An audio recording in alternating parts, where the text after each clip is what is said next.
তো ছাত্রছাত্রী নবম শ্রেণীর গণিত প্রকাশ থেকে আমরা বহুপদী সংখ্যামালা অর্থাৎ পলিনোমিয়াল এই যে চ্যাপ্টারটি তোমাদের রয়েছে তার ইন্ট্রোডাকশান আগের ভিডিওতে আমি করেছি।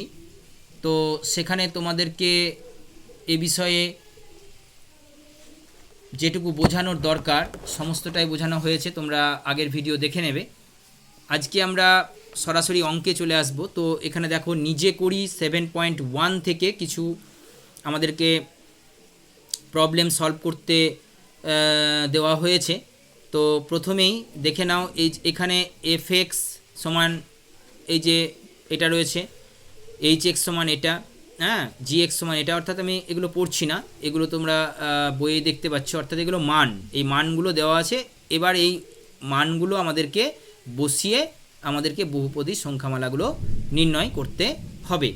তো চলে এসো, প্রথমেই আমরা একের দাগেরটা করব।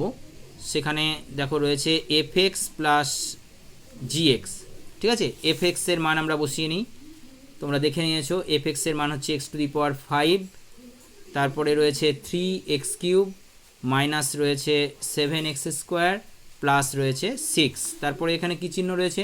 প্লাস চিহ্ন রয়েছে, কোনো সমস্যা নেই, প্লাস দিলাম। এবার gx এর মান হচ্ছে কি x+1 বসিয়ে দিলাম।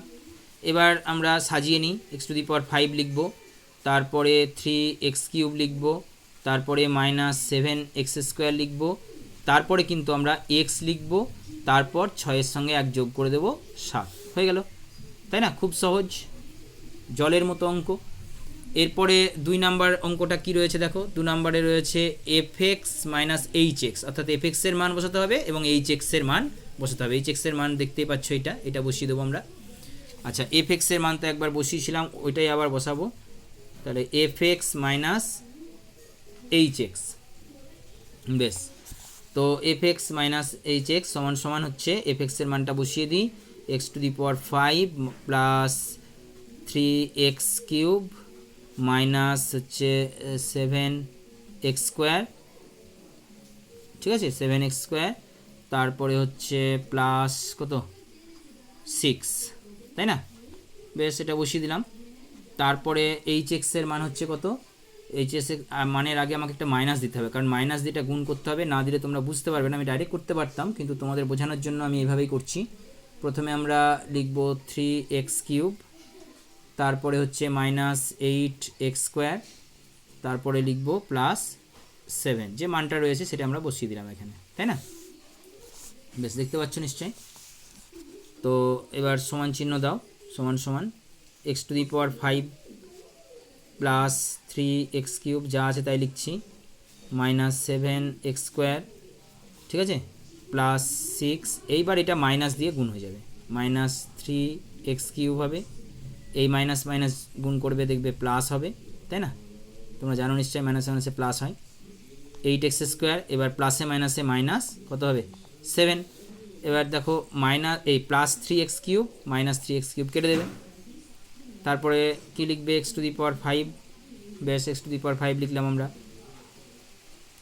তারপরে কি আছে এখানে 8x², এখানে 7x², তাহলে মাইনাস করতে হবে আমাকে, 8x² থেকে 7x² বাদ দিলে প্লাস x² হবে, কারণ প্লাসটা বড়, তাই না? তারপরে এখানে মাইনাসটা বড়, তাহলে মাইনাস হবে, 7 থেকে তুমি 6 বাদ দাও, কত হবে 1 হবে, আনসার হয়ে গেল। এবার 3 নাম্বারের অঙ্কটা দেখি। 3 নাম্বারের অঙ্কটি রয়েছে fx মাইনাস px, তাহলে fx এর মান বসাতে হবে আর px এর মান বসাতে হবে, তাই না? তাহলে আমরা fx মাইনাস কি লিখলাম px, বেশ, fx এর মান 3 বার বসাচ্ছি এই নিয়ে। তো fx এর মান হচ্ছে x⁵ প্লাস 3x³ মাইনাস হচ্ছে 7x² প্লাস হচ্ছে 6, তাই না? মাইনাস px এর মান, px এর মান একবার দেখে নাও, px এর মান রয়েছে x⁴ মাইনাস x² প্লাস 2, তাহলে এটা বসিয়ে দিতে হবে, x⁴ মাইনাস x² প্লাস 2, তাই না? তো এবার বসিয়ে দিলাম। এবার আমরা যা আছে সেটা লিখে নিই, x to the power 5 plus 3x cube minus 7x square plus 6, এবার এটা মাইনাস দিয়ে গুণ হবে, মাইনাস এক্স টু দি পাওয়ার 4 মাইনাসে প্লাস এক্স স্কোয়ার, এবার মাইনাসে প্লাসে মাইনাস 2। ঠিক আছে, তো এখানে কাটাকাটি তো কিছু হবে না মনে হচ্ছে। তো প্রথমেই আমরা লিখব এক্স টু দি পাওয়ার 5, 5-এর চেয়ে কম হচ্ছে 4, তার জন্য আমরা এবার ওইটাকে লিখব মাইনাস এক্স টু দি পাওয়ার 4, তারপরে আমরা লিখব প্লাস 3x কিউব, পাওয়ারটা কমছে এক এক করে, তারপরে মাইনাস 7x স্কোয়ার আছে, এখানে প্লাস এক্স স্কোয়ার আছে, তাহলে এটা হবে মাইনাস 6x স্কোয়ার। এবার এখানে প্লাস 6 আছে, 6 থেকে তুমি 2 বাদ দাও, কত হবে? প্লাস 4, তাই না? Thank you for watching this video. তোমরা এভাবেই যে অঙ্কগুলো বাকি থেকে গেল অবশ্যই তোমরা সলভ করবে, যদি না পারো কমেন্টে জানিয়ে দেবে, আমি অঙ্কগুলি তোমাদেরকে সলভ করে পাঠিয়ে দেবো। Thank you for watching this video.